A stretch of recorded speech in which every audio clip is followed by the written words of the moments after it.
I lost one of my favorite swimmers that I've been with for a couple of years. He is the fastest backstroker in Romania at his age. He's super, super good. And I lost him to the sports psychologist of David Popovici. And there's a learning in that. And I kind of want to talk about, because obviously I'm still in touch with that guy and his family and all that, with that swimmer. And I wanted to know what he's learning from the sports psychologist of David Popovici, right? Super, super interesting. And so I'm going to talk about that in a second. But first, a couple of updates. I mean, as you know, we have the swim camps. We have one for New Year's that is full. So we're going to, people that are coming to that one, we're going to have an orientation call very soon. Apologies. It's my baby crying in the background. She just fell on her ass, I think.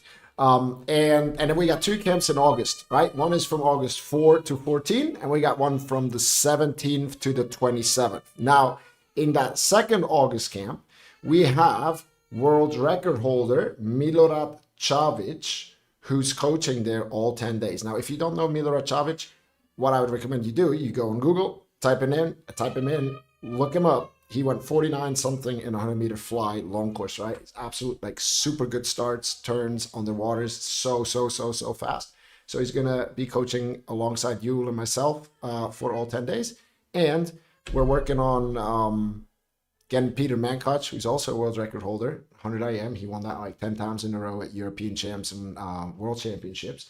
It's about, say, 80% sure that he's coming. He's just trying to figure out everything with the family. But we have one confirmed 100%, and then it's a possibility that we actually have 2 world record holders there coaching for the entire 10 days. So super exciting. We have, as far as I'm aware, we have about 3 or 4 spots left in both camps. So if that's something that you want to do, I just recommend go on swimpros.com, and you can opt in. You get more information. We'll hit you up. We have a conversation, and all you need to do right now is like have a down payment of 1,000 Swiss francs, and then the rest isn't due until 2 months before the camp, which is May 2026, if that makes sense, right? But we need to kind of figure out who's coming, and I expect the camps to kind of sell out in the next week or 2. Okay, so if you want to come, probably a pretty cool opportunity. So then swimpros.com. Okay, that's that. Second thing is, right now we're running a promo, kind of a I know it's a bit like too early, like for Christmas and stuff, but it is just promo where we thought, okay, we have this online mentoring that is helping. Basically, we're just giving away the tips and the tricks that we kind of wish we had earlier in our careers. And so, like, for example, like the thing that I'm probably best at is helping people who have a really good attitude, who like to train, who show up to training and then try their best and stuff, and it just doesn't work out the way they want to in competition. And so, right, to like race and finish a race and be like, okay, that was a great swim. That is kind of my specialty. Where did I learn it? From the sports psychologist of Michael Phelps when I was training at the University of Virginia. And we're just giving away these tips and tricks that we have, like Yul. We had at the Junior European Championships, for example, right? I'm just trying to break this down for you to make it like more tangible in a way. But we had a guy who did the 100 fly, and it wasn't going well at all. He actually swam pretty bad.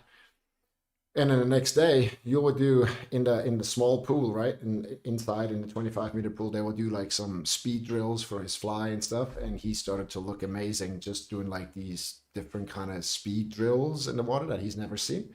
And then like 2 days later, he raced again, and he was so much faster, right? So that would kind of be Yul, is more like for technique, like he's like a bit of a nerd in a way, but in a good way, obviously. And for me, it would be more like mindset. And then we have nutritionists that come on and kind of share what we need to do. We have people who help us with mobility. It's just like, okay, how can you swim faster, sooner? And we can give that away in what we call an online mentoring program. We call it the online swim camp. And right now we have a promo, and it's instead of 1,200 for the whole year, it's just 890 Swiss francs. And there's some cool bonuses. There's some like one-on-one sessions that you get. You're gonna get a T-shirt with your, look how cool this is, with your name on it, right? Yeah, where's the camera, right?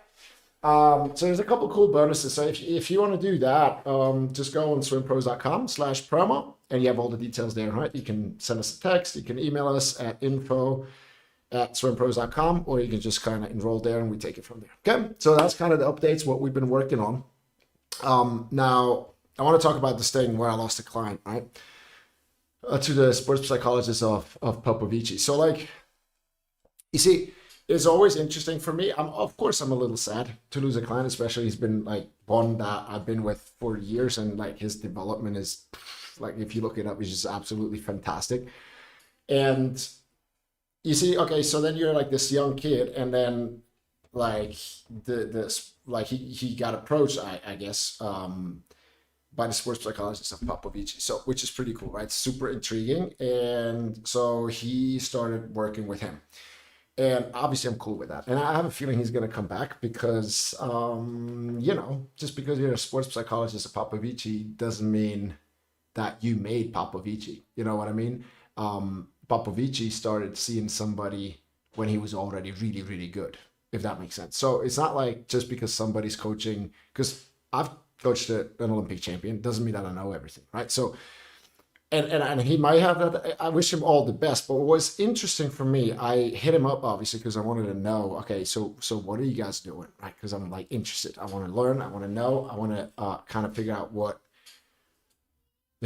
like what do I need to know to kind of help everyone in the Swimpros universe, in the Swimpros community better. And what he said is like pretty much they're doing everything the same that we do, which is in a way it's good, right? Because we know, okay, the absolute best in the world are currently doing what we're doing, which is kind of reassuring, except for the visualization. And that is interesting because visualization, right, hands down, if you're an athlete, visualization is going to be your bread and butter if you want to reach your full potential. Okay, it's just not going to happen without. There's different reasons for that. But first, like, so I just taught it. We're kind of like in the season, we're like at that point where it's time to like visualize every day. And I'll walk you through the details in a second. But there's a couple things why it's so powerful. The first one is, and it might be the most obvious, is that we can kind of rehearse a scenario in our head, right, over and over and over again. And we can kind of think about, okay, what are some things that could go really well? What are some of the things that could go kind of bad, or what could go terribly bad, right? What could be the unexpected things and all that. And then if we see that over and over in our mind, when we actually get there physically and we get to the competition, we get in a call room and all that, then we're not going to be so freaked out because we are prepared and we rehearsed, right? So that is the rehearsing part of it. But the other thing is actually when you visualize, right? And you visualize the outcome that you really want and that you're working so hard to get, right? And then in your mind, you like close your eyes and you see it actually happening. You see it touch the wall. You see that, you see the scoreboard and all that. And you get like, I mean, you should get really excited about that outcome. If that outcome doesn't give you a sense of, or like a lot of joy, excitement, and passion, then something is wrong, right? So that's a really good indicator. If somebody starts doing visualization and you actually see yourself succeed exactly what it is that you want, and you're not getting excited about it, that throws up like a lot of other questions, right? But at least from what I've seen, like, because I asked most of the swimmers that we have, so how's it going so far? There's not a single one they're like, yeah, no, it doesn't work. So everybody, for some it works better because they've used it a couple times and stuff, maybe before last season or even longer than that, and others are new, but still it works, right? Because you like visualize the thing, it happens in your mind, and then you can't help. Like when I think about our next baby that's coming in February, like it's really easy to like see it and like get really excited about it, right? Because like it's my passion. Okay, being a dad, it's my passion. And so one of the most important things for visualization is that it connects us to an emotional state of passion. And if we have that, if we are in a state of passion more often, right, excitement and joy, it's just more likely that we will, whatever challenge is thrown at us, we will handle that better. So I can give you an example. I had a keynote this week where, she kind of like promised me there's going to be like lots of people and stuff. And then she called me and was like, okay, there's 12 people. And if I had like expectations about the outcome, because like the whole thing about the visualization is that we see the thing, the goal, like the dream, whatever we want to accomplish, we see it out in our mind, right? And that connects us to a state of passion. But at the same time, we have no expectations of what exactly has to happen, by when it has to happen, how it has to happen, because the physical mind, like our brain isn't really like made to kind of, you know, figure out our entire lives, because it's just like there's too many what ifs and there's too many decisions and too many things that can kind of not go according to plan, because most of the time it doesn't, where it's just like a total overload for our brain, right? And that is where like the genius, the higher mind kind of comes in, which is a bit like spiritual, but it's true, you know? So it's like kind of important to like know that, because if we try to work everything out with our brain, right, we're just going to be overwhelmed. We're going to be tired. We're going to have less energy, right? We're kind of just stopping ourselves, if that makes sense. And so we want to be in a passionate state, but not have an expectation of exactly how it has to go, right? We can have an idea of like what we would like, but the idea is that when we see it, that we get in a passionate state. That is a powerful thing. And so when she called me, okay, there's only 12 people, I'm like, well, you know what? I don't give a, right? Because I'm just going to come. I love speaking about that topic. I'm very passionate about the topic. I understand the topic.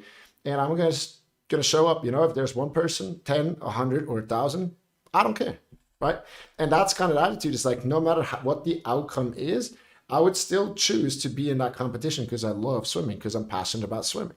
Same thing for practice, right? Even when the times aren't what the coach is asking, or they're not as fast as last week and stuff, it's like that.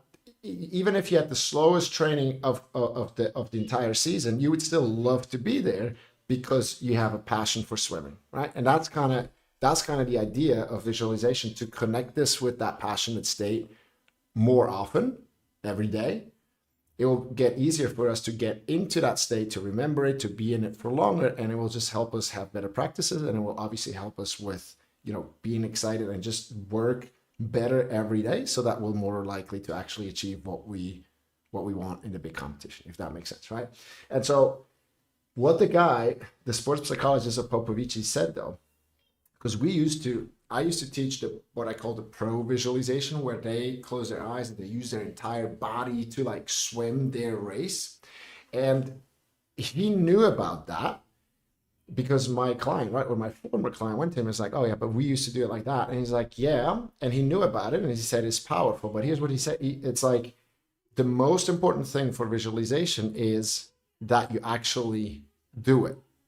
Right? And so if it's kind of complicated, where you have to have your goggles, your cap, you have to have your own space, you have to like move, you have to be alone, uninterrupted, and all of that, there's kind of a higher barrier to actually do the visualization. It's more of an effort. It's not so convenient that, and it's like difficult to start something new that you don't really know how it works yet. You don't know if it's going to work. You don't know how powerful it is, right? So it's just putting energy and time into something that you're not 100% clear that it's actually going to work out, which, and that's kind of like the gap, right? And then what happens is that a lot of people actually, even though they know they should do it, they're not going to do it because it's like too inconvenient. Life gets busy, you know, like, you know how it, I mean, I know how it is. I know I should do this thing. I don't do it. And then I have my reasons why I'm not doing it, but everybody from the outside knows, well, it's just an excuse. Right? That's usually how it goes. And that's why I have a coach as well, if that makes sense. Right? To kind of keep me accountable, hold up the mirror and stuff, and call me out on my bullshit. So what we're doing now this season, at least for the short course season, what we're doing is we're just doing the absolute simplest form of visualization, which is you get ready for bed, right? You brush your teeth, put on your pajamas or whatever, and lights out, freaking phone away, right? And then in the moment when you say, okay, I'm about to go to bed, it's like you close your eyes, and then what I have them do is I have them take 3, 4, 5, or 10 deep breaths where they also like exhale through their mouths, okay? And the whole idea is that they just relax themselves, and whatever thoughts and emotions are still going on, they can just like exhale them and let them go. It's all good, right? Positive, negative, whatever it is, right? You just want to like kind of ground yourself and kind of feel a little heavier as you know, how your legs, your butt, your back, your shoulders, your neck, how everything starts to like sink in the mattress. Okay. And just be in a really relaxed state.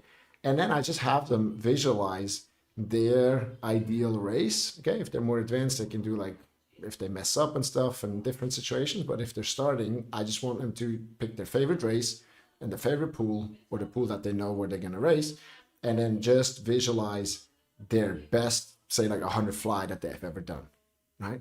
And then they touch the wall. Right. And then they see the time. And then at that moment, there should be an emotion of like joy, excitement, and passion. Maybe they want to make a fist, maybe they smile, maybe they get goosebumps or whatever. And I tell them, okay, just let those emotions wash over you. Like allow them. Don't be like a rock where there's nothing. You know what I mean? Like let those, nobody's watching and stuff. Let those emotions wash over you. Get in that state of passion, excitement, and joy, and then pass out. Right? Because the conscious mind is going to pass out, and we're not consciously aware. Well, we're sleeping. But the subconscious mind, right? It's like what got, you know, this whole powerful thing is like, you know, governs the 50 trillion cells. It's our emotions that are in the subconscious. There's a lot like happening in the subconscious, and that kind of doesn't sleep. It just keeps working, if that makes sense. And so if you can put yourself in a passionate state, right, it will kind of continue working all night long. And then the next morning you wake up feeling more passionate, a lot more, it depends. But when you think about it, if your kid had the worst race of their life, or like the worst competition weekend of their life, they go to bed on Sunday night, how are they going to wake up on Monday morning? Cranky, not want to get up, you know, shame, guilt, whatever, right?